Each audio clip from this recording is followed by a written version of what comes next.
Aprobado na ang 40 pesos na dagdag sahod ng mga minimum wage earners sa Bicol Region ng Regional Tripartite Wage and Productivity Board or RTWPB.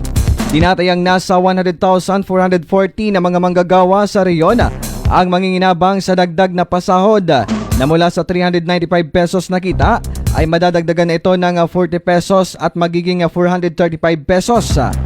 Ipatutupad ito sa dalawang phase. Makakatanggap ng dagdag na 20 pesos ang mga manggagawa simula sa ikalima ng buwan ng Abril na magiging 415 pesos at ang susunod naman ay sa December 1 na madadagdagan muli ng 20 pesos na magiging 435 pesos.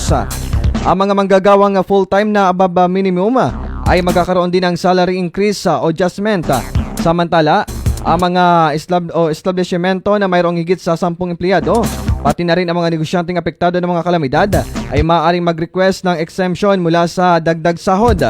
Dagdag pa rito, ang mga registered barangay micro businesses ay hindi kasama sa nasabing adjustment. Ang dagdag sahod ay inaprubahan ng RTWPB noong ika-4 ng Marso na pinagtibay ng National Wage and Productivity Commission.